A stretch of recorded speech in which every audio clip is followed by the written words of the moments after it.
Recording.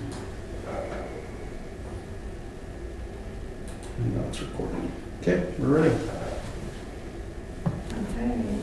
Did you do agenda copies, or are we all on our, everyone's got one? Yep.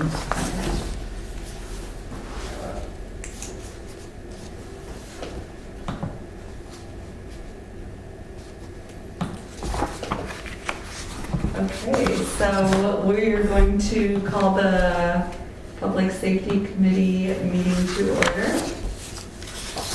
And roll call. Doug Bruner, Here. Terry Walker, Here. Randy Swingen, Here. Kevin Engline. I know he's here. He's here. Lori Xander. Here. Okay, all present. Okay, we can stand for the Pledge of Allegiance. Pledge allegiance to the flag of the United States of America and to the republic for which it stands, one nation, under God, indivisible, with liberty and justice for all. Okay, we're to public comment. This is an opportunity for anyone to address the Public Safety Committee on any issue. Please observe the time limit of 3 minutes. While the Public Safety Committee encourages input from residents, it may not discuss or act on any issue that is not duly noticed on the agenda. Those wishing to speak during the virtual meeting must register prior to the start time of the current meeting. You are encouraged to register your comment by sending an email to Tony, or truesga@crossplainspolicewi.com ahead of the meeting, which will be read at the meeting. You may also call the police department during regular business hours. The meeting room will be opened 30 minutes before the meeting to collect registrations.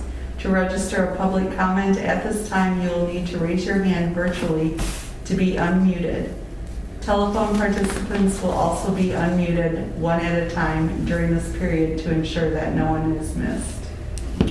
Okay, I have 2 people that have signed up to speak, and then I have 1 email I received from somebody that I will read out loud. We'll start with Pauline. Can you hear? Okay. Yes, can you hear me? She sure can. Okay. Pauline Brenner, 2311 Eulalia Street. I'm speaking on the possible action regarding the traffic issues on the corner of Eulalia and Lewis Street. My house is right on the corner of those 2 streets. First of all, I'm not in favor of making Eulalia Street a one-way street. I'm also not in favor of speed bumps on Eulalia Street. I do support adding new no parking lines on both sides of the street on Lewis Street. Thank you. Okay. Thank you, Pauline. And now we will call on Deb Schultz. Yes. Okay. Hi, yes. Can you hear me okay? Yes, we can. Hi, thank you for giving me this time. I originally came to the village board for reasons of safety to my family as well as for my family as well as to others.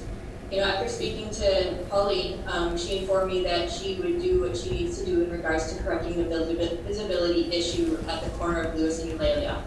I understand there is discussion of the extending of no parking zone on Lewis and possibly Eulalia, but I guess Lewis. If the trees are going to be out of the way, and I believe that helps the visibility issue.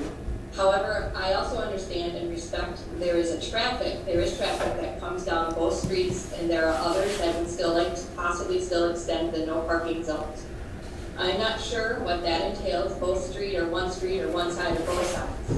All I ask is to take into consideration, I do have a disabled daughter that has a disability hanging tag for our car for a reason.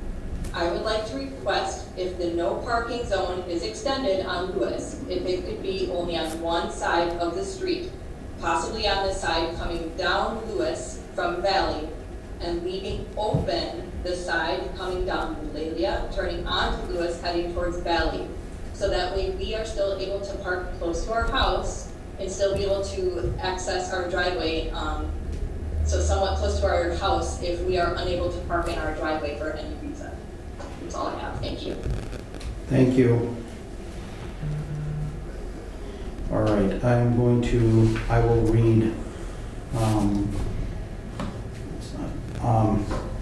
will read a email that I received from Bill Seaman. It says, I will not be able to attend the meeting and not sure if I have time to Zoom. I would like to inform the meeting participants my suggestions. First, I have researched parking in front of mailbox, and postal employee advised it is against the postal law to park in front of mailbox, and driver is not obligated to stop his vehicle and get out to deliver the mail. I would like to suggest yellow curb on Eulalia between my driveway and Schrader Schultz driveway. In addition, a portion on Lewis Street on the north side could use yellow. I do not think you need to make Eulalia one-way or put strips on the street as suggested by one of the neighbors. We do not have a speed problem. The main problem is people are walking on the west side of Eulalia, in addition to kids riding bikes. If cars are parked in the curb, traffic has a problem with possibly having an accident with cars or people. In addition, Public Works use Eulalia Street next to mailbox for snow plowing storage for the curb cleanup. I am sure Jerry Gray can fill you in on the snow problem. Where do they put the snow when a car is in the way? I hope this letter will help you make any changes. Bill Seaman, 2312 Eulalia. So that's all I have for public comment.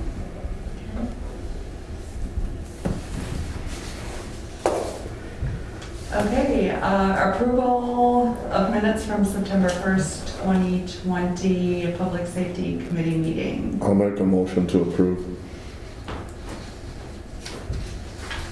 I haven't read them. I'll second that, this is Kevin. Okay, Kevin seconded. Could I suggest that we attach when the agenda comes out, the meeting minutes from the previous meeting be attached to that? They are. They're attached to the packet, they're not attached to the agenda. They can't be part of the agenda. 'Cause No, the no, agenda- I understand that. Ones are in there. Packet. Huh. You should have, it's I actually, didn't even, One's a Word, that's the agenda, and the one that's a PDF, the packet has it. yeah. I didn't see There that. was two attachments. I know one meeting I printed just the agenda, and I was like, oh, I know I looked at that other thing. I'll make sure that you guys get it, even if I have to call you, okay? Yeah. So, all right. So we have a first, Doug, and a second from Kevin. Kevin.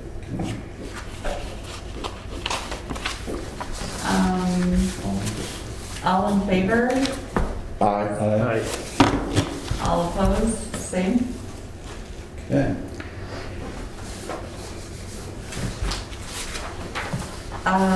Report from Public Safety Committee officers. I don't have a lot, just really going over in our discussion, but nothing that I've learned since our last meeting. Okay. Members? Anybody have anything?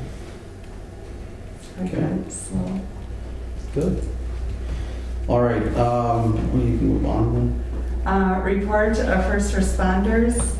Cross Plains Area EMS Chief, is she on? then. She is not on, but she sent me an email. She's actually at a class. So this is her email as it's written. Hi everyone, sorry I couldn't be in attendance tonight. I enrolled in paramedic school and classes are on Tuesday and Thursday nights. We have an exam this week, so I'm not able to cut out and give a quick update. We don't have a ton to report for this month. We are staying current with our COVID policies and procedures. I'm expecting some updates from Dane County tomorrow, as surrounding counties and area hospitals already have or are reaching critical capacity, which will stretch resources even thinner. Cross Plains EMS is feeling the effects of COVID in regards to staffing. Workplace restrictions for some of our volunteers have begun significantly affecting our volunteer corps, and we are continuously working on recruiting.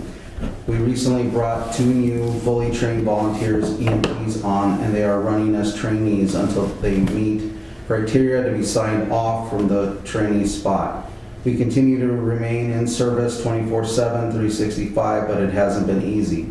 We signed a new medical director to our service, Dr. Charles Pierce. He is a newer resident of Cross Plains and will be a great addition to our team. For those who don't know, EMS services are required to have a medical director who is a licensed MD overseeing the service. The medical director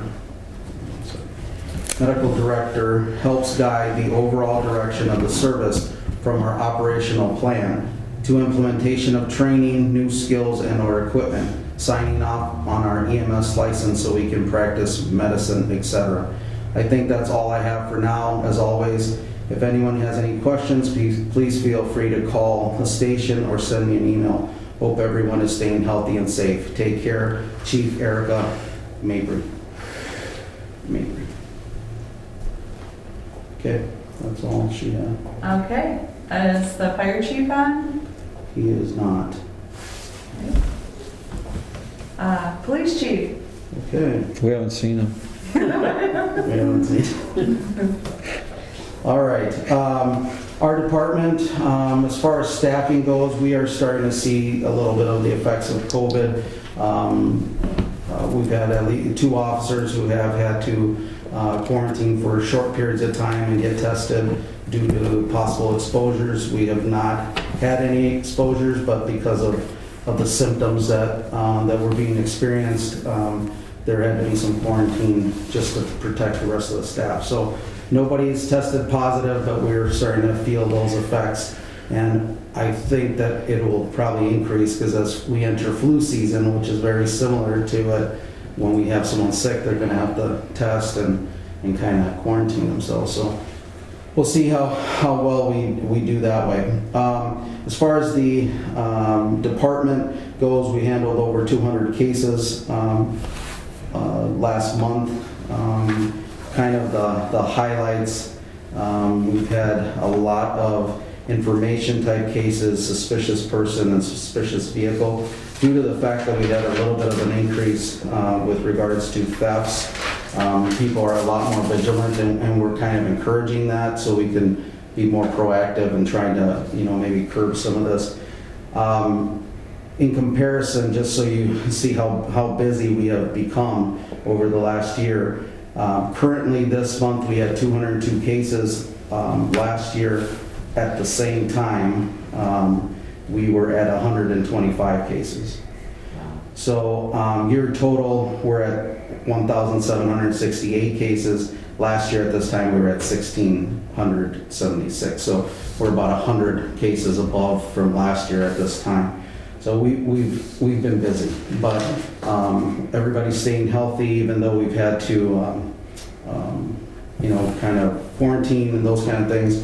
Lieutenant Reddy and I have shifted our schedules, to meet the needs of the department. So I've worked some nights, I've worked some overnights. I mean, we've just tonight Lieutenant Reddy is working a 10 to 6. So he and I have become a lot flexible so we can cover those needs when our officers are sick. So that's where we're at with that. Personally, me, I'm still working on updating policies and our emergency operation plan. I'm working on that stuff as I still handle cases like all the other officers. So I'm working those things in. Plus, I'm also on that county-wide initiative, the Dane County Chiefs of Police Committee, that's taking up some time as we try to prepare for the coming years of de-escalation training and some policies and procedures in regards to all of that. And then I was appointed to that Wisconsin Chief Police Association, the state, the 4th class committee that basically it's any agency, 10,000 people or less, and I'm on a committee with that group, trying to, what's in the best interest of those populations, those kind of agencies. I think maybe somebody had said I did as well. So right now with training and stuff, we haven't been able to meet, but it's coming because in February they're expected to have some meetings, so. Do you have too much on your plate? Sometimes I feel that way, yeah. Yeah. I've been working an average of about 50 to 60 hours a week right now because of the illnesses and the case load and that kind of stuff. But I'm hoping that it'll start tapering down because the other thing that was affecting me personally was just having to commute, and I no longer have to commute. I live 15 minutes away, so makes it a lot easier that way, so getting home. That's about it I have for the department at this point. Is there any update on the break-in that we had a month and a half or so ago on Lewis Street? Remember the guys went into the garage? We've had a series of 2 of them, well, 3 of them.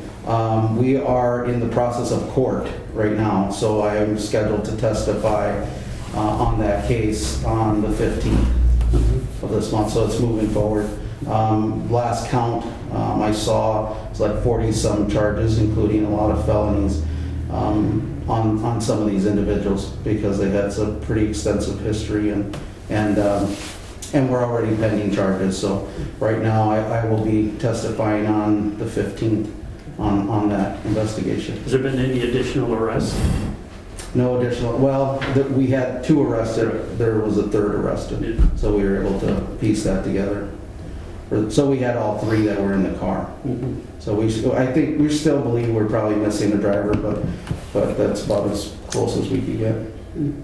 So, and now they get their day in court, and so they have the right to defend themselves, and so Nobody's rolled over on the real organizers yet, though. No, and those, if there are organizers, it's pretty isolated and insulated as far as that goes. Okay, any other questions of our department? No, that's all I have. All right. Thanks. Committee discussion. So discussion and possible action regarding traffic issues on Eulalia Street and Lewis Street. So this is the second time back here to us to decide what to do. Sure. So I spoke to Jerry Gray, who obviously knows the city very well, he knows the streets very well, and he made this drawing for me and dropped it off. I didn't. Is that to scale? Yeah, that's to scale. He did a great job, though. He really did help out. So he said this was his recommendations, and I will pass it around. I'm just gonna read it. What he's saying is that there's some existing mailboxes here. He believes there should be yellow there to prevent anybody parking in those by those mailboxes. I can't recall if we've received any kind of complaint with regard from the mail saying that they couldn't deliver there. So maybe they just go by. I don't know, But so that was his recommendation. Then he's saying that after the driveway to also include about 30 feet west on Eulalia on the one side, which would be on the Schultz side, another 30 feet past that. He's talking more for snow removal because he has some issues when it comes to snow removal, and he says that this has been an issue before.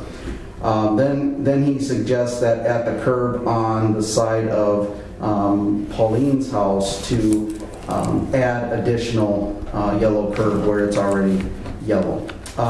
There are some trees that I have learned are in violation of city ordinance, which I sent to you all to review. And I did send those to Pauline as well. And she and I can work on how to correct that problem, but there is some obstruction there. It's called a triangle view, and so the recommendation from Public Works is to get those in compliance. So that would help with that intersection. So I'm going to pass this around just so you can see that. Is this the one that was in the? Yep. Okay. So is it a matter? Okay. I thought I didn't send it out. Yeah, it was included in the packet. Okay, good. Is it a matter of just trimming the trees back at Pauline's? They're trimmed, so since the photographs that I brought initially that sent this to the board, I went back and they were trimmed back. They're about as trimmed back as they can be, without hacking the trees and making them look not quite right. They're pretty trimmed back, so. It's just that when you come to this location, if you see on Eulalia where I'm pointing, they're in that triangle view, and so they obstruct the view of oncoming traffic both ways. So that's what I've learned with regards to the visibility of intersections with this 83.81. I've walked it a few times and drove it after it's been on an agenda item. I definitely, it seems to be, whether it's boats or campers, there seems to be a lot of parking there. I think looking at the drawing and based on what Bill, Pauline, and Deb all said, I would definitely yellow line around the corner, I think on the south side, and then keep the yellow lines, but I would be sensitive and be open to having at least a parking spot for right next to Deb's driveway, just because that's kind of a shared driveway with Schrader and Deb. So I think if you had, I don't know, 15 feet or one parking spot worth of not yellow there, certainly one side would be better to start and maybe try it out, but if we think we want both, maybe be sensitive and leave one spot there, So- not yellow. So if I hear you right, your proposal would be to have the yellow no parking up to Yep, yes. the Schultz residence, Yep. and then be that 30 west continuing on toward the valley, not to include that, and to allow that to be parking. Or do it just exactly like you said, Chief, and also yellow on the corner on the other side, Yeah. which is there. And then if we need to, add some more yellow after, but leave at least one spot, maybe two. So basically, out of the drawing, what you would be proposing is that additional 30 feet not be included. Correct. Everything else, Or move it down. or move it down. Just leave that one spot there for their driveway, at least, maybe half of it. Well, and Or see if doing this and this works Yeah, to start. I think that would be good. And then if we still have a problem, we could look at either adding maybe some down here, start with a spot. But versus doing the whole thing on both sides, Yeah. leave that open to start. Well, that kind of satisfies everybody that has spoken today, so leaving that whole spot open, and And no one's parking where the post office boxes are. these are already, Yeah, they should. So- Yeah. they shouldn't be, so it would cover that Okay. spot. And then beyond, headed toward Valley, that would be left the way it is now, so that would be removed. And then as far as the trees, there's already an ordinance, so it's not something that needs to be sent to committee. I think we just need to work on that to bring that under compliance. Okay. Yeah, this is Kevin. I agree with everything that's being said. If there's a way to preserve on a trial basis, if you want to call it that, the effectiveness of that, what would that be? I guess that would be the east side nearest the mailbox. Obviously no parking, in front of the mailbox, so that's yellow, and then preserve one spot before the driveway. Makes sense. I would hold off as well on that north side. And then as it relates to the south side, or the tightest bend of the curve there by the trees, I would be also in favor of extending that to 10 feet. It's just a pinch point that occurs there. It doesn't matter how slow you go. It's not slow enough. You can, unless you just idle around the corner, there's times when you have no idea and there's a fear of a car is coming and they're going to be coming at a speed. And I have met many cars there, and it's tight when it's full there with parking. It's tight with two cars and at no speed, let alone someone coming in at the speed limit. So I'm, I guess, as part of the discussion here, and then support of kind of a staged approach to trying to address this versus sketch here that Jerry put together is a little bit further down down the road, no pun intended. Okay. Okay. Want to make a motion? So, does someone want to make a motion? I can make the motion, I think, to have it be yellow per the drawing submitted minus that north side past Schultz and Schrader shared driveway. Okay. I think that's probably the easiest way to say it. I'll second. All in favor, say aye. Aye. All opposed, same. Okay. Just clarification, sorry, this is Kevin, because maybe you guys are looking at this together, but Doug, as part of that proposal or motion, did you have the yellow only going halfway to the driveway? No, we had the yellow Kevin going up Eulalia past the mailboxes to the driveway, and then on the south side of Lewis, and then where he had yellow, or I had talked about 1 or 2 spots, we were just going to leave that open for now. No yellow there. Gotcha. And I think that's a good starting point because neither side's yellow right now, and if we have 1 or 2 vehicles, I think on that top side, it's probably fine, and we can monitor that. And it's closest to Closest to Deb's house. Deb's driveway, so. Okay. Yep, thanks for clarifying that, and I would be a yay. Very good. I think if we do it on the other side, we're right in that corner, kinda, and so I think it's better to do it past it. It's a starting point. Yeah, I think it'll resolve with that, and then coupled with trimming, some of the trees to become ordinance, then I think it'll be a lot better. We may not get more complaints. Okay. Item number 2, discussion and possible action regarding additional locations for pedestrian crossing rapid response flashing beacons. All these photographs were provided by Kevin, so Kevin, do you want to speak on them? Sure. Yeah, I can speak to these. Hopefully everyone has a copy there that you're looking at. The first one that I'll start with before we get to this Main Street that I wanted to address, and it is in the order of the pictures. You'll see the bridge on KT between Main Street and Burton Road. And that bridge does have signs in both directions in front of the bridge saying no pedestrian crossing. And not only, in this case, our family, we walk across that, and we walk across it every day. Because that's the access to the end of the trail there, the boardwalk. But dozens and dozens of other people on a daily basis walk that. And do you have to be careful, and do you wait for traffic not to come before you step on the road? Yeah. So it is definitely a hazard, and I hope it's something that we're taking very serious and I know, Chief, you talked to Jerry on that. When the bridge does and is redone, that is obviously going to be wider, probably more similar to the one at Key there by Quick Trip.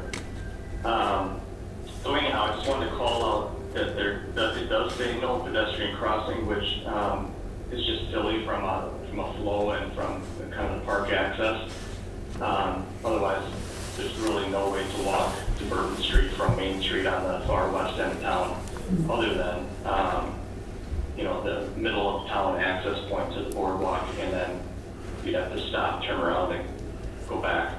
So I'm not sure what can be done there, other than maybe some type, and again, based on the timeline, some type of alert. I don't know if we can, put some alert for traffic anyway, and I'm open to suggestions. I don't have a good proposal or, kind of a hash line on the bridge. I know this is a state highway being key, but I guess open for discussion on that one would be my thought before we move on to Main Street and the crossing there. I don't know exactly. We might have to get some input from Jerry. To me, Kevin's 100%. I block that way too. Yes, do I. And to me, the signs that should be there are like beware of the pedestrian for the cars. Right? However, I think it was made to be put there by the DOT many years, when we did the project a long time ago. The no pedestrians? Yeah, because it's not wide enough for a pedestrian, it's not wide enough to push a wheelchair or a disabled person. Right. So I think the DOT might have made those signs go up, I'm not 100% sure. To me, I would rather make the drivers aware that there could be some pedestrians on that bridge. Is that bridge slated for replacement? I thought it was, but I don't know if it got pushed back. It was originally supposed to be wide enough to have a sidewalk like the one on P by Quick Trip, but it's expensive. But there's a lot of people walking. Oh, yeah. I'm one of them. Yeah. There's a lot of traffic there. And it is dangerous. Yeah, I mean, to me, the sign should be for the motorists to watch out for, because we know they're gonna do it. We obviously aren't gonna ticket people, but I don't have a good solution. I just think I don't think there is a quick solution. You can see in the 3 pictures, there's the 2 that are kind of on top of each other, those 2 pictures in the packet here, and then there's one at the very end on the last page. That's from either direction. You'll see that there's really no crossing or no pedestrian walking. That's what they're saying, and it strictly may be from a liability perspective, which is one thing, but I think it's also our responsibility to give a heads up. Because at times, if you do accidentally meet a vehicle coming, they're coming in pretty hot down the hill toward Main Street, off KP or on the corner there from Milestone. They're coming in pretty hot down there. Yeah, I don't know where exactly it turns from 35 to 25 on that corner. So it would be nice to have some type of more of a vehicle awareness. That there may be, narrow bridge or something, pedestrian crossing, I don't know. So again, I don't have an answer on that one. Doug, I agree that might be something that we just make a recommendation to carry that one forward as an agenda item based on input from facilities. Yeah. Yeah, the facilities, and I think probably police chief and his department might be able to dig up a little I data. don't know what kind of the origin of those signs are, maybe through Jerry. Okay. I can report back to the committee on that at the next meeting. I'll talk to Jerry and take the pictures with him. And just so you guys know, for whatever reason, same thing that happens at the village board meeting, we have about 6 minutes and then it's gonna kick us all out. And then I'll have to sign us back in, I guess. They only last 30 minutes and then we're gonna have to upgrade, I think, to Right. Pro. I am just wondering if a quicker fix and maybe to get signage, because the bridge is probably not gonna happen. Yeah, they said a couple of years, he thought. Yeah, so if we can figure out signage, Yeah. and I feel like that would be more something that might be in a budget Yeah, to be able to, Yeah, I can report back to the committee. I'll talk to Jerry and maybe even invite him to zoom in and see if he can.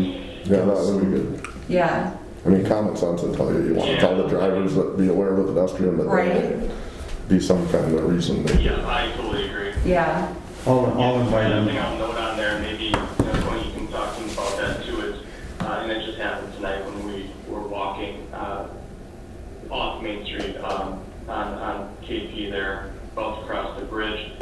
People are coming off the boardwalk and not only is it, and they were coming toward us, coming toward Main Street, so you get people actually crossing the bridge, partly due to COVID, and partly just due to the safety. Yeah. It being such a narrow bridge, so people are actually crossing. So if there was something about pedestrian crossing or pedestrian traffic ahead, reduced speed, something, and I'll let you guys kind of,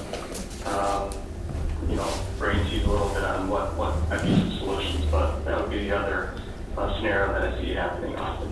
Yeah, I think that's a good idea. I think what I'll do is I will talk to Jerry and invite him to our next meeting so we can ask him all these questions.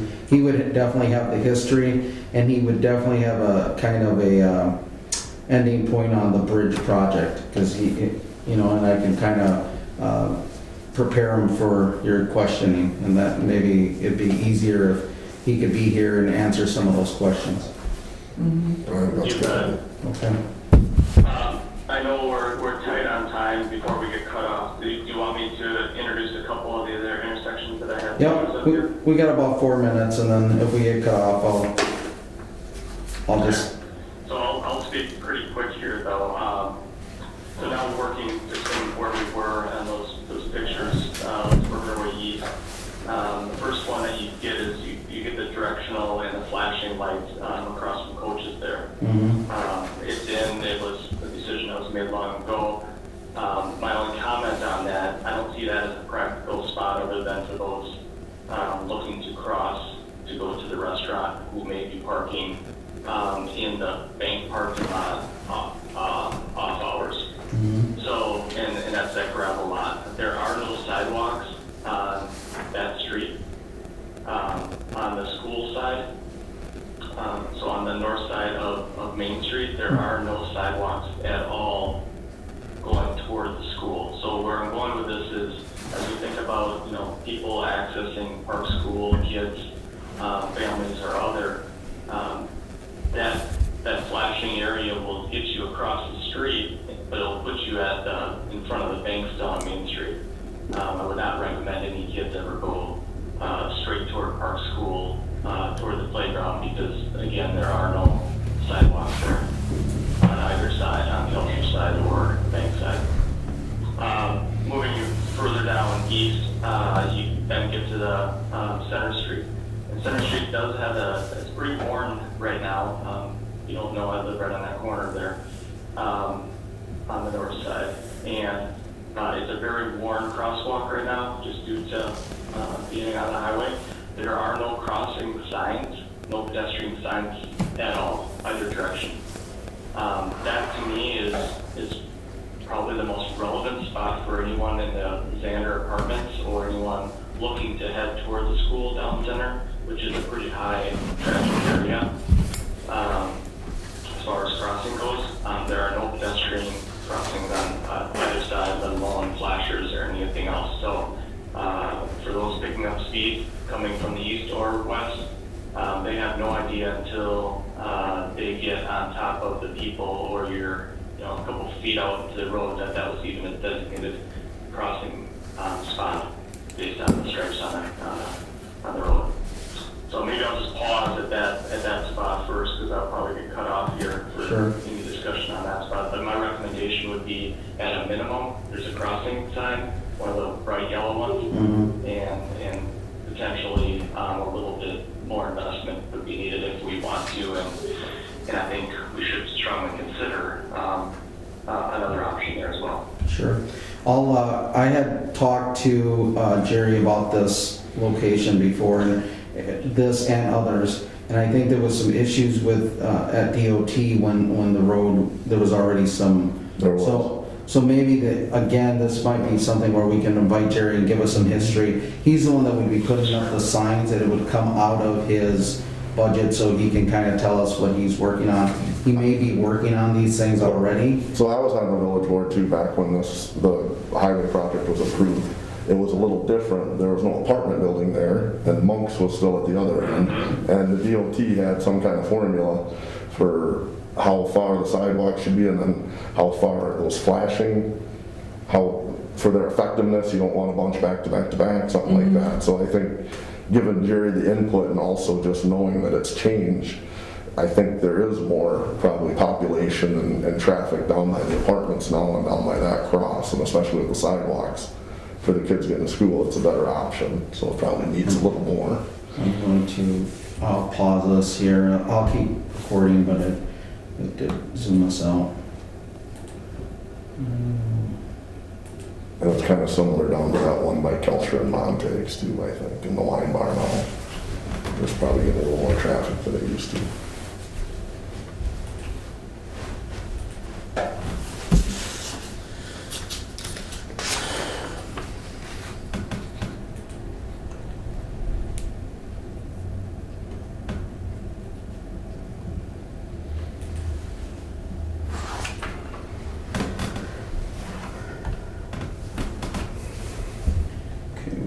in. Eric is in.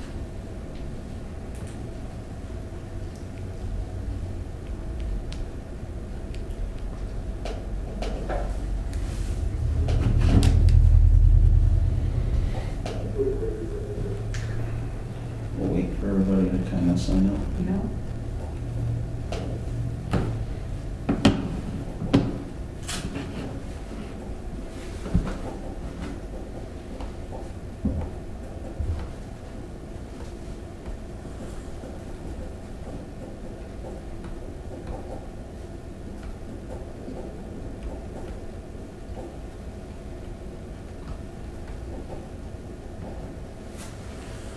And others may not sign up, but I'm sure Kevin will. He hasn't yet.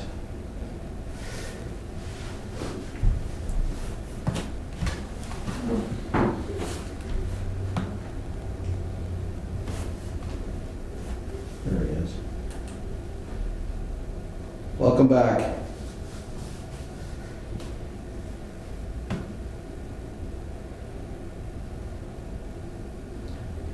Okay. Kevin, can you hear us?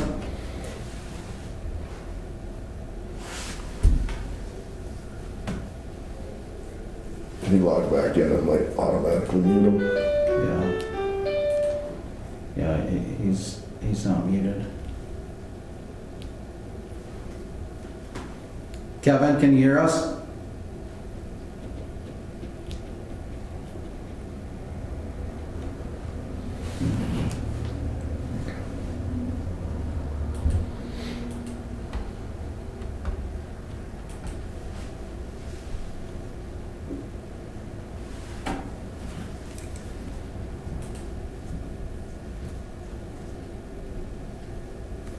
He's there, but Kevin, can you hear us?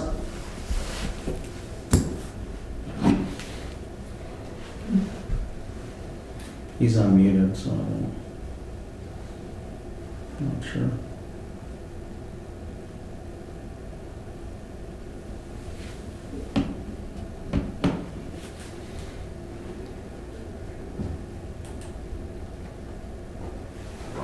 Not sure. He's unmuted, so So can we continue? yeah, we can continue. Okay. We have enough for a quorum. Kevin, let us know if you can hear us.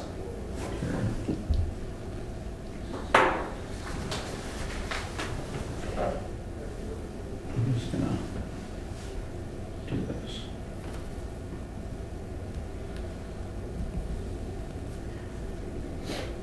It'd be interesting to know if maybe those flashing lights can even be moved. That's what crossed my mind too. If they're in a bad spot, can they be moved? Yeah, that would be interesting. I don't know, it might cost more than a new set, I don't know, but to me, the way the traffic patterns are and the human patterns now, if you Kevin? didn't have the flasher down the block. Right? Yeah, Kevin, this is Tony. I'm just gonna keep you on my phone. I let you in and I unmuted you and it just wouldn't make the connection. So people can hear you, so I'll just keep you on my phone. Excellent. Okay. So Kevin, I We might need to make a motion for subscription for Zoom. Yeah, that'd be a good one. yeah.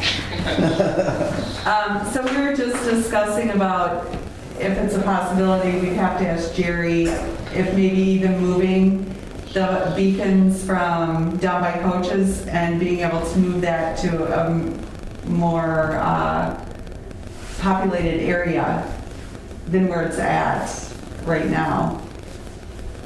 Yeah. Because it really doesn't make sense.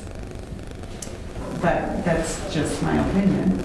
So I think we definitely need to have Jerry see if he can make our next meeting for discussion on these. Yeah, if he looks at those pictures before the meeting and perhaps it should be valuable both up by the bridge and on Main Street. I would like to hear the history. Okay. I will, if you guys are okay with 2 and 3, I will invite Jerry to our next meeting and ask him to kind of answer some questions. Yes. Regards to history and that kind of thing. Yes, Okay. I'm good with that. Yeah, I'm good with that too. I mean, as we get into the winter here, maybe it's slowly becoming less of an issue. At the same time, if you can express some of the concerns to him in the meantime, because we are meeting monthly and every day it's getting darker. Just from a strict public safety concern, I have an ongoing concern and probably even greater concern than I've ever had with some of these crossings, with the amount of foot traffic that's out there these days, not just based on the apartments in this case, but also just the amount of people getting fresh air and going for walks with everything going on. Okay. I will touch base with him right away tomorrow. Okay. And let him know that this is coming, and I may even follow up with an email so he can start communicating with you on some of these things to kind of just get the ball rolling a little bit. Yeah, I think that'd be great if there's any homework that we can do without discussion, of course, but Yep. just from an education standpoint or background, I think some of that stuff can be done offline without, kind of risking our forum in Yep. discussion. Yep, I think. And one other comment I want to make on this topic is just in the last 6 months, I've probably done on more walks in this village than I had in the previous 50 years. But I think everybody has. yeah, and I've been on my ATV a little bit too. And one of the things I definitely notice more driving, bikes, scooters, rollerblades, pedestrians, there's no method to certain people's madness, and what I mean about that is in the middle of the roads, spread out, 2 and 3 wide, wrong sides. I think, Chief does a great job with social media, just some reminders about paying attention, especially these kids. I do once in a while correct kids. Once in a while they'll be zooming down a sidewalk on their bikes and things like that is really for pedestrians, or they'll be 3 wide going right down Brewery Road or whatever. And I think, thankfully there hasn't been an incident, but I think reminding them and reminding parents is good too. Down by Eulalia Street when there's stuff parked all over. I live on Laufenberg Boulevard, so it's kind of a messed up street a little bit when there's cars parked. Pedestrians can be hidden. There's not a lot of space. So I think we could get some reminders out for pedestrian safety. It's darker, as Kevin mentioned. I see people in very dark clothing kind of pop out. So Yep. I can make I'll make a social media post. That'd be great. I'll try to do that tomorrow. no, I appreciate that. And the only other thing that I would, we're talking crossings, and just pedestrian, but when we do talk about Main Street, and it's something that I was pretty passionate about when Highway 14 was being done. It didn't quite, as a community, and I would say as a decisioning body within the village, we didn't really embrace the point where we felt comfortable putting a bike lane on Main Street. You can't ignore the fact though that people ride their bikes on Main Street, and I saw it again tonight. A handful of bikes, and there are people that are experienced riders, but they are moving, and it's always in the late afternoons, evenings, and on weekends. People use Main Street, and they are going between communities. In some cases, at least on Main Street here in Cross Plains, and likely going out PAP and P on the edges of town. But Main Street does get used, and we don't have any painted line for bikes. The 14's wider than it's ever been, and wider than it will be going down Main Street with no parking that we have right now. And I think one thing that we can consider as part of just pedestrian crossing and safety on Main Street is, again, consideration for a designated bike lane for those that are using it. Maybe possibly to Doug's point, that sidewalks otherwise are being used. Not that we want kids using Main Street for scooters and everything else, but it is a thoroughfare for the biking community, and it would be great if we just acknowledge that. I know we're kind of getting ahead, but I can put that on for a future agenda item, and Sure. and again, that would, obviously Jerry's gonna be here, so he would be able to give us some input as to it. I'm assuming it's been considered at some point. For some reason, I thought in that interior by Montague's, and where Kurt's used to be at that time, it was too tight, I thought, we were told, because we had talked about it. But again, that's been 10 or more years, so. I'll put all those three back That's on my the agenda. recollection too. I know we had talked about it. DOT definitely took the lead on the intersections and the planning. So I just, for some reason, I remember it being too narrow through parts of it to have a full bike lane. But Jerry would have that history better than me. Well, I can put all those three back on the agenda. I'll add the bike lane, and then we'll see if Jerry can come and just answer some questions. Perfect. Do we need to make a motion to move items? No, I don't think so. No? Okay. I'll just put them back on. Okay. Are we all good to move on to item number 4? Yes. Okay, Yes. so discussion and possible action regarding body camera program. This was something that the board, it was brought up, and Jay wanted it brought to this committee. He just feels that both the taser and the body camera should be discussed and open to the public for any input. So we're discussing this, and Tony has some information. Yeah, I can get, so body cameras is not a new concept. They've been around for a long time. I've used body cameras for over a decade. So my opinion on body cams are twofold. One, they capture an event from start to finish. So there's no, if you use them right, the way they're supposed to be used, and used per policy and consistent with training, you will capture an event from A to Z. And you're not going to get the 30-minute clip that you might see on TV or those kind of things. You're going to get from the moment the officer got the call to the moment the officer was done with the call, and everything in between. So it eliminates the he said, she said scenario, which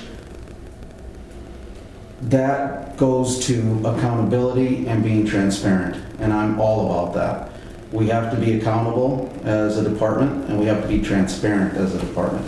If you plan on building trust within a community, within a nation, you have to be those two things. Without one or the other, then you fail your community. You just do. You have to be transparent. We don't, when I started in law enforcement, you could raise your right hand and that was it. A lot of it was handled just by, this is what the officer said and this is what he wrote, and that was it. That doesn't work anymore. And it doesn't work. It just doesn't work. So accountability and transparency are key. But secondly, and to me, probably the most important portion of body cams is training and learning about your department. So if you captured it on video, okay, very few officers are bad apples, if you will. But if you capture it on video, it's there. And so then you can identify when you have somebody that's not doing what he or she have sworn to do. And it eliminates that potential for liability, and it eliminates that potential for a village-wide problem and a department problem. But then it also identifies training moments, because like all people, officers make mistakes. So most officers are not rooted on unethical behavior or bad behavior. They make mistakes. They forgot to do something. They did something that they maybe forgot a policy or a procedure or whatever. So as a supervisor, then I would identify those situations to train them to not do those things again. And we all learn from others' mistakes, so then you can use that as a training tool. Furthering that a little bit, is department wellness. Right now, the wellness of our officers is in trouble. We're going to work with a job that most people hear is a negative type job. I mean, you very seldom hear positive things in the media and those kind of things. We're fortunate that Cross Plains is very supportive of their police department, but that's not the case everywhere. So, officer wellness is a very important piece to my mind. So, in the last 9 months, I've spent a lot of time with my staff just learning about them, learning their baseline. And so, what I mean by that is, when I see that something is not quite right, I know their baseline. So, that gives me an opportunity then to ask them what's going on, because this isn't you, that kind of thing. Body cam identifies those problems, because if I see something on video that I'm just kind of wondering why he or she did, that gives me a little bit of a tool to say, okay, come on in here, look at this video. You normally don't, you're normally a lot more tactical than this. And so, again, that's just a big piece for training, but again, with what I said earlier, accountability and transparency. With those things, that's why I support body cams. The question has been brought up about privacy. So the department that I came from had a policy, and in its policy, it addressed privacy in places such as your residence. So if somebody were to say, I don't want you recording in my house, our policy was to stop recording in their house. So you can address privacy issues if you want. We had some exceptions. Obviously, if we're effecting an arrest, it doesn't matter, because we have the right to be in there anyway. Or there was some exceptions. But if somebody said, I've called you for a complaint, I don't want you recording here, we would not record, because they have the right to, they have an expectation of privacy. So, I mean, we can incorporate a good policy that would address that concern. Anyway, that's my 2-second spiel on that.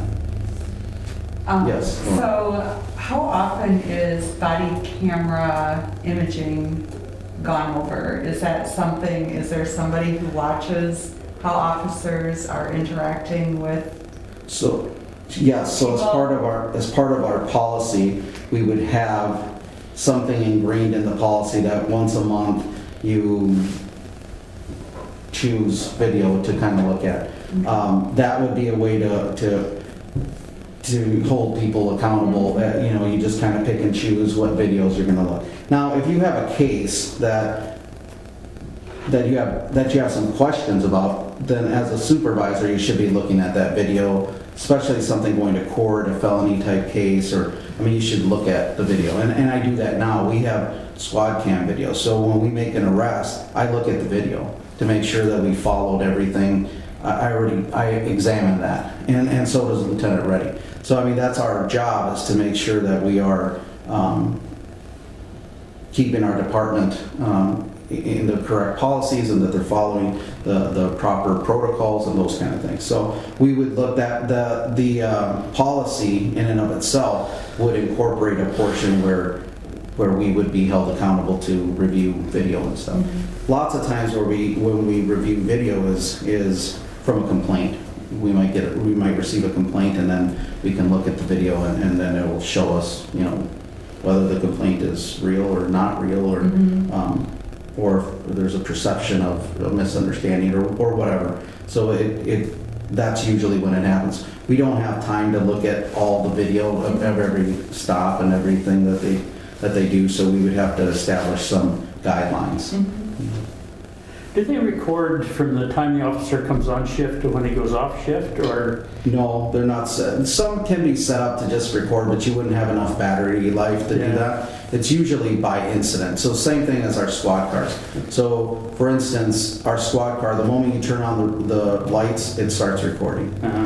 So it'd be similar to that. Your camera would be on you, and the moment you need it, you would record it. So the officer would start the would start the cam. And the systems that we would look at would be something that works with our squad camera. Yeah. So when you turn this on, the squad camera would then be activated, and vice versa. So you look at something like that, that would kind of all work together in one unit. Yeah, they would be responsible for turning that on and making sure that they're following the policy of it being on. And if they record something personal, let's say they're done with the case and they accidentally hit it and now they're having a conversation that doesn't have any, you would just document, okay, they've recorded something that's not, you wouldn't delete it, you wouldn't do anything like that, but you would just record that that has nothing to do with anything that they were working on. Because those things happen, even in our squad cars it was happening. Anytime you turn on lights, they record, so the officers at the beginning of their shift, they make sure all the lights are working.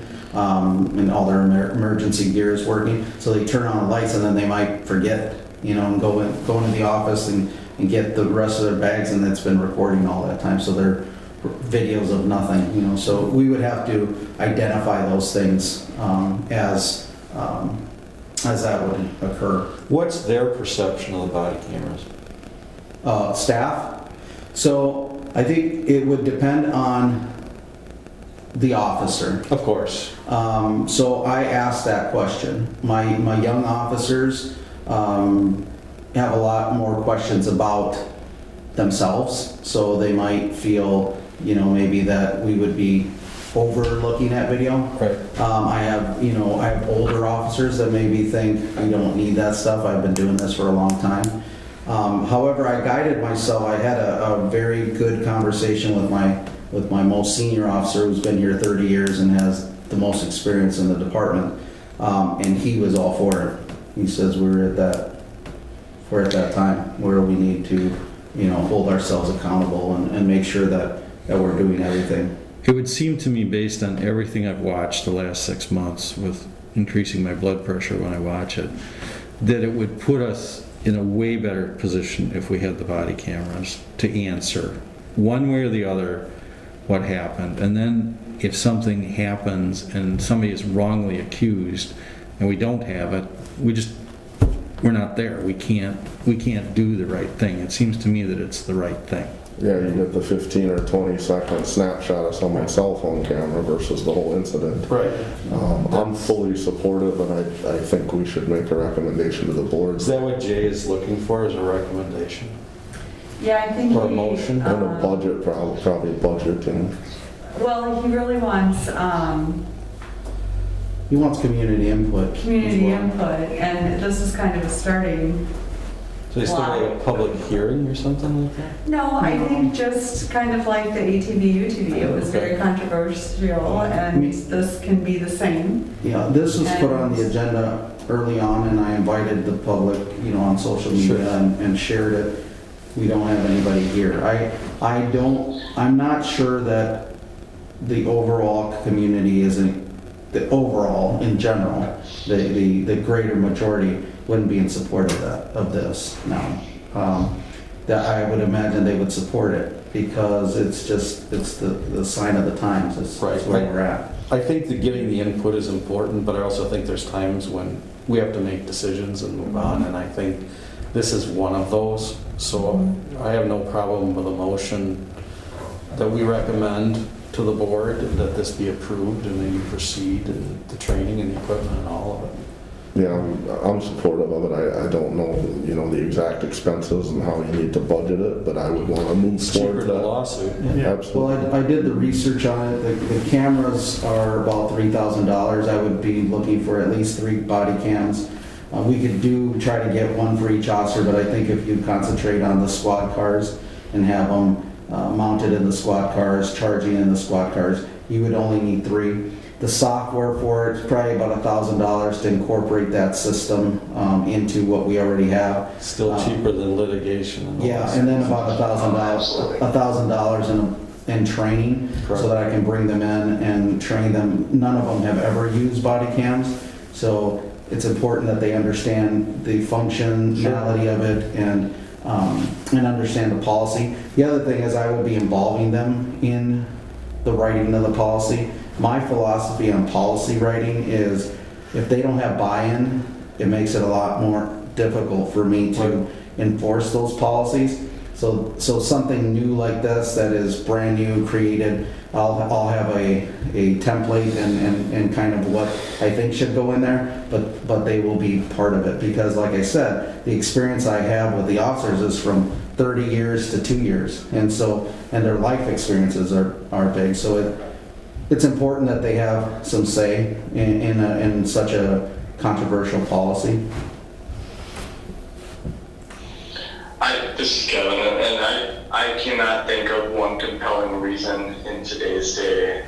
Again, when these first came out, 5-10 years ago, and the topics of discussion were there, I could hear pretty clearly point and counterpoint. I cannot think of a compelling reason that's not strongly outweighed by the benefits of body cameras. Right. From a village perspective, from an officer perspective, and then obviously from a resident and individual perspective. And I think I heard it in the background there, which is what I was thinking as well. Budget, as it relates to budget, I cannot even fathom why that topic would even come up on something like this from an investment standpoint, because regardless of what angle, I mean, one litigation, as it was said in the background there, would offset any of those expenses. So I have a hard time even hearing that this is a budget concern for the village, when to me it's an essential item as part of really not just public safety, but public service. Okay, well, I'd say you got the support of this committee to go ahead with body cams. Mhm. if you want to Make a motion to support the body cam. purchase of the body cam I program. will make that motion. Okay. I'll second it. Favor? And all in favor? Aye. Aye. Aye. Okay. So it's, I will move it on to full board for consideration, and we'll see what they do.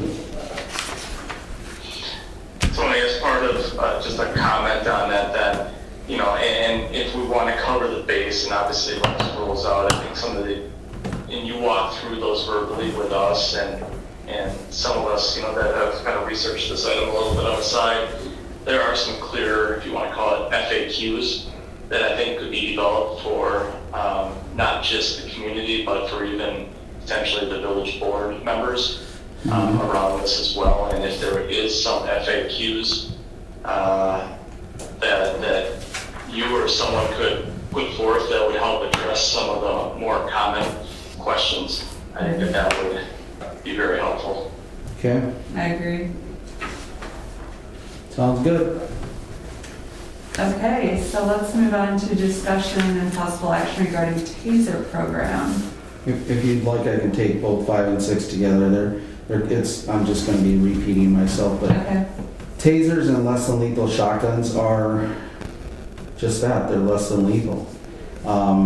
We should have everything at our disposal to make sure that we are covering all bases before using any kind of lethal force.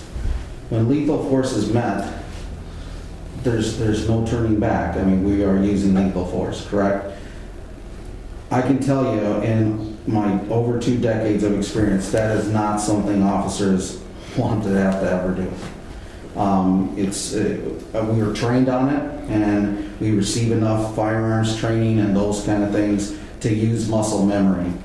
But these type of programs, like a taser program and a less than lethal shotgun, give us tools to mitigate those situations. So, in speaking about the taser program, we had a taser program in the department that I worked for before. We used that successfully with a person that had armed himself with a knife after a domestic situation. He had stabbed himself with a knife, had removed the knife from himself, and was headed toward the officer.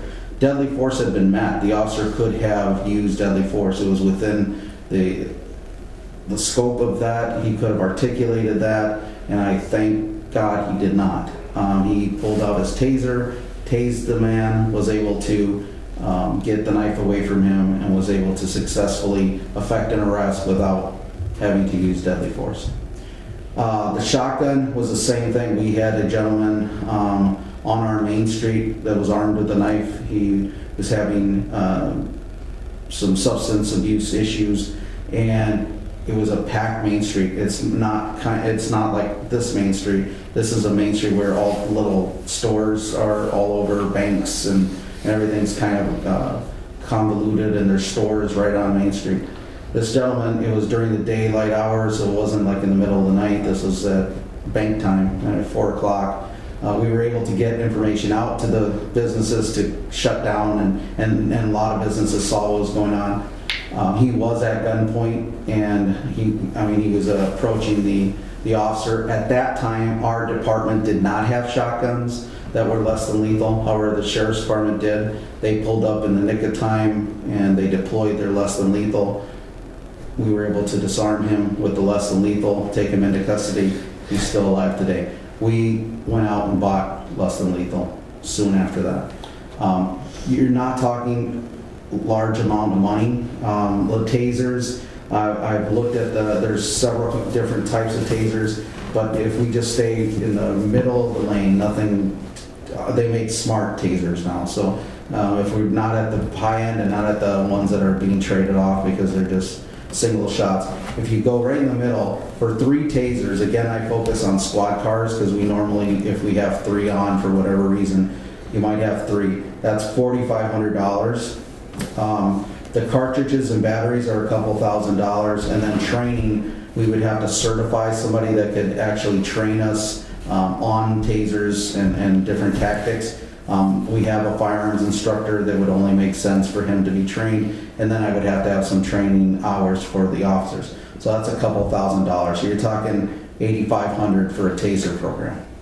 The less than lethal shotgun, again, they're $1,500 a piece. They make them less than lethal now. They used to be able to break down an old shotgun and build it up to be less than lethal. It's not really recommended because some of those shotguns kind of just get a lot of wear and tear. So I looked at the actual less than lethal shotguns. They're about $1,500 a piece. Again, it would equip 3 squad cars.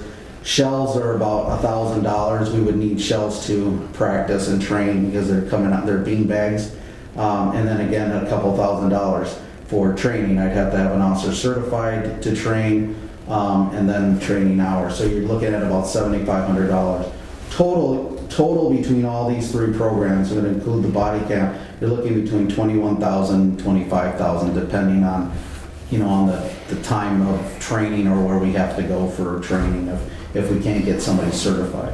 So the squad car would be equipped with both a shotgun and a less than lethal shotgun? There'd be 2 different weapons? No, we have a rifle in there now, so what we would take out is the shotgun, and we would put a less than lethal. Okay, so you wouldn't carry a regular shotgun? Yeah, we wouldn't carry a regular shotgun. And that's what's being replaced now. It's the rifle, and so right now we carry a rifle and a shotgun. Right. You would replace the shotgun with the less than lethal and keep the rifle in there for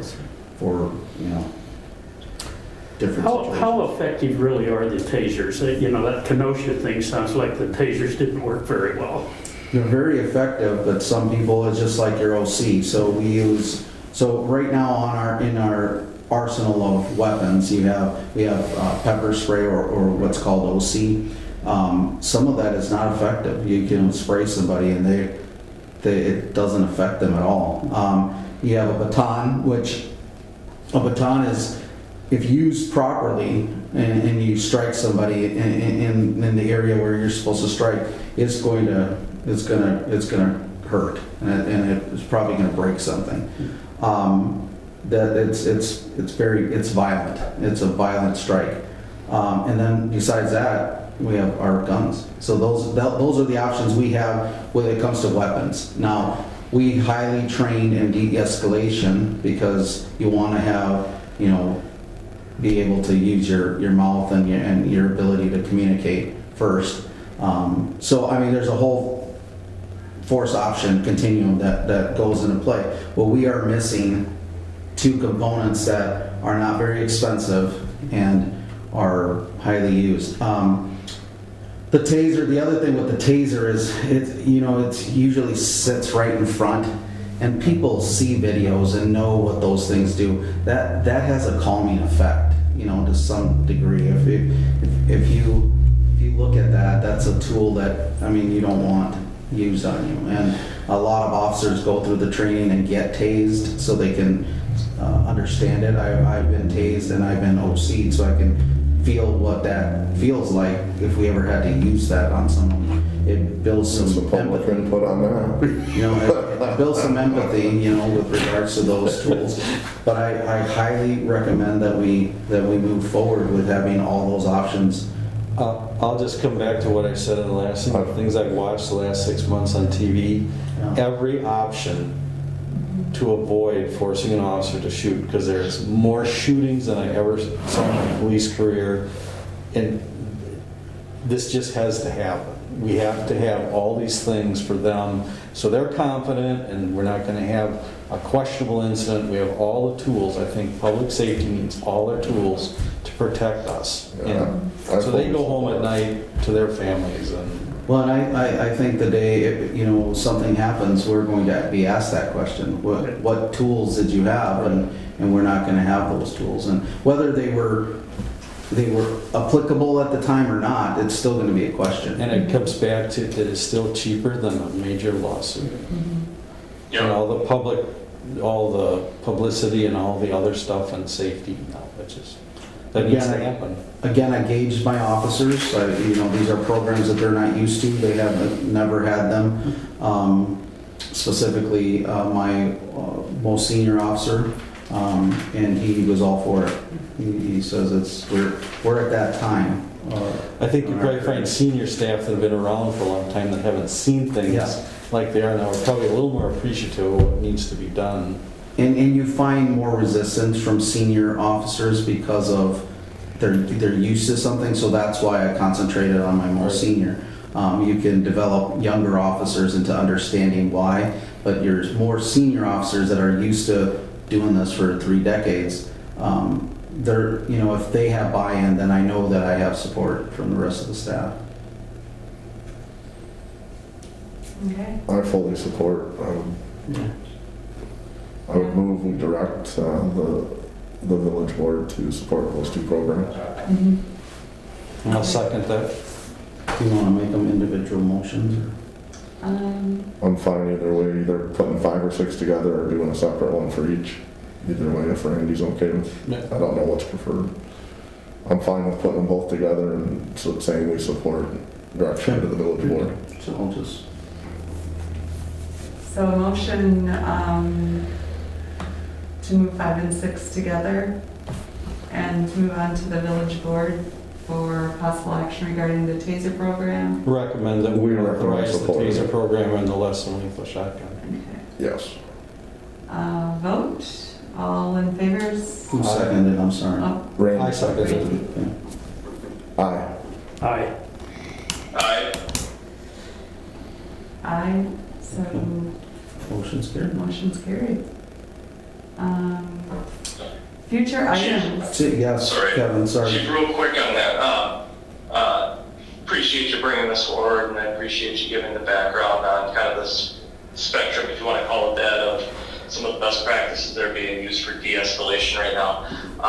The one thing to note that I think about hand in hand with that is the rising mental health crises that we have today, and the growing need for non-lethal options for police officers above and beyond more mental health awareness and verbal de-escalation. So to your point, this is the last thing that as a community, as a officer, let alone as related family or friends, they do not want that gun drawn.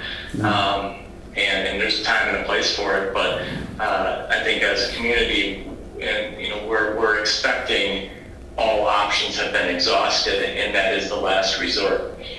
So when there's other options that exist out there as a community, I think we have to equip our officers with those other options that they're comfortable with. Yeah. So Yeah, I guess my last point there. Thank you. I agree, and you know, those are these are tools that we're talking about, but in the coming year, those will be the mental health issues, training. They're definitely, our department will be going through definite training on mental health, also culture competence training and unbiased policing training. It will all be part of our department.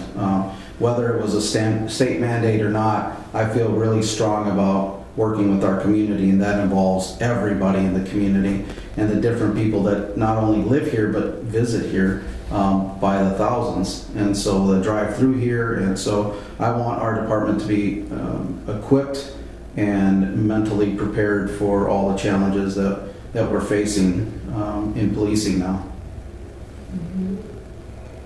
Excellent. Thank you. Okay, future items of discussion. What's the village gonna do about Halloween? They are doing a program. I didn't look and see. I think they I canceled, do think they canceled the Did they cancel? Xander Park thing, yes. Okay, especially after today. There was a mandate again today that came out, so I think they just canceled. decided to cancel. Yeah. So now we're doing nothing. I think there'll be trick or treating hours are available. Yeah, there was a communication from the county with some guidelines, and the CDC village came out rec with put those. it all basically, Yeah. please try to do it as safely as you can. They gave some different things, but I think it'll probably be quiet. Yeah, I think so. A lot of people are planning indoor stuff and maybe in their own homes and things like that. The future agenda items, just so I have them, will be the 2 items that we discussed to bring back, and then I'll add the bike. So it'll be 3 items. So we'll bring back the signs, the pedestrian crossing, and the beacons, and the bike lane. And then I'll invite Jerry to our next meeting. Okay. Our next meeting date. November 3rd, the first Tuesday. Or were we doing second Tuesday?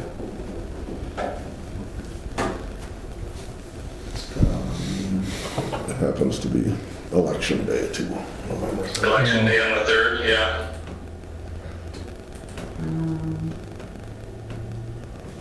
Probably don't want to do that day. Would we? Election day? Yeah. Probably not. No, yeah, probably not. Granted, there won't be any results or findings on that day, but still, I would agree. I'd rather stay away from that day. The 10th is fine by me. Can we move it 1 week after we have a firearms training that day? 17th? Tuesday the 10th? You want to move it to the 17th? I was hoping we could move it to the 17th. Is that okay, Kevin? 17th? Okay, sorry, I missed that part. I'm good with the 17th. Yes, Yeah. that works for me. Okay. Then we can maybe skip a December one since it'll be so close to that meeting. We could maybe just, Yeah, that might work. yeah, everything should be, hopefully. We'll have it all resolved by then. Yeah, life will all be good. That would be nice, wouldn't it? Okay, motion, They need to put us in charge of the whole world, I think. right? Motion to adjourn. So moved. Second. We're out of here. All right, thank you guys. Take care. And good you. night. Thanks, Kevin. All right.